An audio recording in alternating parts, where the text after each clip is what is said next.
So far, we've been pretty excited about the 2023 draft class for the Las Vegas Raiders, and I think as we kind of grade and kind of go through the different things and selections here today for the Raiders, I think you're going to like it too potentially. Now, yes, there's a couple of picks kind of make your head scratch a little bit, but overall, I think we were all pretty happy, relatively happy with how the draft turned out. So yes, the main concern was defense, and I felt like that was kind of the main thing there that we wanted to go ahead and take care of. But yes, so Tyree Wilson coming up out of Texas Tech, 61 total tackles last year, 14 tackles for loss as well as 7 sacks. He had a 79.9 PFF pass rushing grade as well. So the thing about it was, okay, so Devin Witherspoon was off the board. Jalen Carter was still there, so I probably would have preferred to go to Jalen Carter's kind of avenue, but just if we're talking about raw athleticism and ceiling, Tyree Wilson potentially has a higher ceiling than Will Anderson and Jalen Carter. There, I said it, absolutely. Look at this guy and look at his tape. He's inconsistent, but if he can get the right coach, I think we could be looking at the next Julius Peppers. Absolutely. Dude, just insane length, speed, athleticism, all that different stuff. If he can hone in on some of these different things, I think that this could pay off huge dividends for the Las Vegas Raiders. So obviously, I gave this one an A because, again, I know at 7 there were a couple of other players that were on the board, and potentially you have traded down, yes, but you also still can pick. You didn't necessarily go too much off of your board, and you got your guy there. So I'm really excited about this pick. I think Tyree Wilson is going to be an absolute stud, and I love the pick. Then in the second round, you traded up from 38 to 35 to get tight end Michael Mayer coming up out of Notre Dame there. 67 catches, 809 yards, and 9 touchdowns last year, as well as an 82.1 overall PFF grade. That was a run blocking grade, overall. So he can catch the ball. He can block. I love it. This guy was literally the number 1 rated tight end to start out the draft, and then he fell for whatever reason, but it doesn't make any sense to me. This guy's an absolute stud. He's used to being really a security blanket for a quarterback. That's exactly what he's going to be for Jimmy G and the quarterback of the future, whoever that is moving forward. But hey, Michael Mayer's an absolute stud. I think he probably should have gone before Dalton Kincaid and all that stuff, but hey, you as a Raiders fan, you were really excited to see the next George Kittle. That's right, I said it. I love Michael Mayer, and the fact that the Raiders traded up for him, I absolutely love it. Also, so then a little bit later on, but yes, I gave that pick an A+. Steal of the draft in my mind. We'll make a video about it probably tomorrow. So then in the third round, you get defensive tackle Byron Young out of Alabama. So the biggest thing with Byron Young was he was a stand-up guy. When I say stand-up, he was a stand-out, that is, in the run game. But he also showed you a little bit of wiggle in the pass game as well. 48 total tackles last year for the Crimson Tide, 5.5 tackles for loss, 4 sacks, and a 74.6 and a 75.6. That was first the pass rushing and then the run defense grades, I believe. So, you're really excited about what Byron Young is going to do, especially with more development and time. Yes, he was projected as a 5th and 6th round pick, but overall, I think that there's a lot of tools here to work with. He doesn't have to be a starter, and quite honestly, with Bilal Nichols and a couple of other guys like Matthew Butler and Neil Farrell Jr. on the roster, I think this makes a little bit of sense. He doesn't have to be the starter, but you can trust him to be a guy that comes in a rotation and does some things for you. Still in the third round, 30 picks later, they selected Trey Tucker, the wide receiver out of Cincinnati. I said it from the get-go, and I'll say it again. This guy is a dude. I really believe, last year he caught 52 catches for 672 yards and 3 touchdowns for the Bearcats.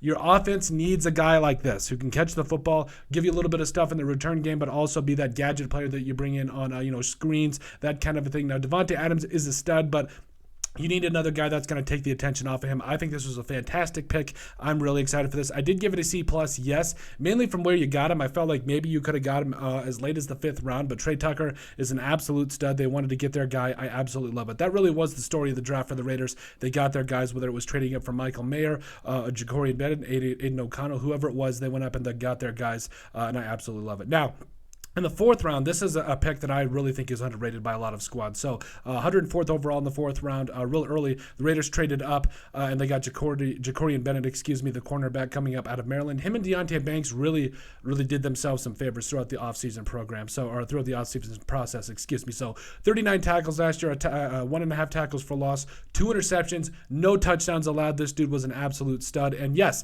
he's got speed for days. He's 5'11", $180, $190. Not the biggest guy, but he's got a lot lot of feistiness. He reminds me a lot of Duke Shelley, and I'm really excited to see where he'll go. But trading up for the guy that, quite honestly, probably was the fastest player at the combine, or at least one of them, yeah, you're excited about it. Speed's not going to be a problem for him. He's going to be able to keep up with anybody, and I'm really excited to see where he gets it. If he gets the right coaching, watch out. This guy could be an absolute stud at cornerback for you. So later on in the fourth round, though, 31 picks later, you traded up for quarterback Aiden O'Connell out of Purdue. Had over nearly 3,500 passing yards, as well as 22 touchdown passes and 13 interceptions. I'm really excited about this pick for a multitude of reasons. Listen, you got him in the fourth round. Probably could have got him in the fifth round if you went early. But hey, I like trading up for your guy. I am questioning. It's like you kind of wonder what you're going to get out of him. Is he going to be a career backup, or could you maybe sneak kind of a Brock Purdy type of role out of this guy? Maybe it's possible. I like his arm strength. I like his ability to, improvise when he has to. Obviously, he's not like, he's not, who was that, Jaron Hall coming up for the Vikings. Like, he's not going to extend a lot of plays, but when he does, I feel like I'm confident enough in what he's able to do outside of the pocket that he warranted a fourth-round pick. So I'm excited to see what the coaches can do with him, can really see his development moving forward.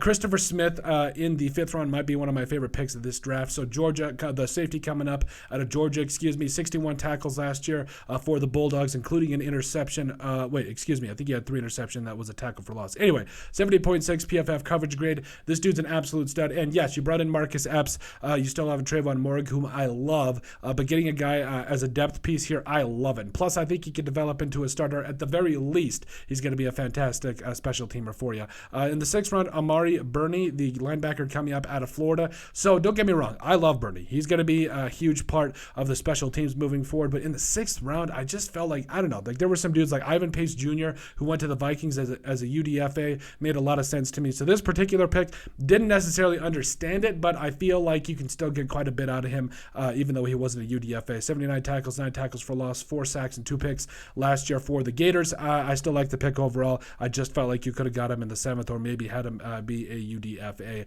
In the 7th round, you took Nesta Jade Silvera, the defensive tackle coming up out of Arizona State. Really liked this pick. I do think overall, though, that you really did need to address the offensive tackle in a couple of different ways. I'm going to be interested to see what he does in camp moving forward. So did give the pick a B overall. So overall, I gave the Raiders a B+ for this draft. Again, particularly in places like the Byron Young, there were still some really good D tackles there, like Siaki Apuika, if I remember correctly, that were still on the board. And then also when you kind of went down into the later rounds, like Amari Burney, like I said, Burney, was one of those guys that, again, Ivan Pace Jr. was there. You had a couple of dudes you could have went after, but it is what it is. And then so overall, I didn't give it an A, but I gave it a B+.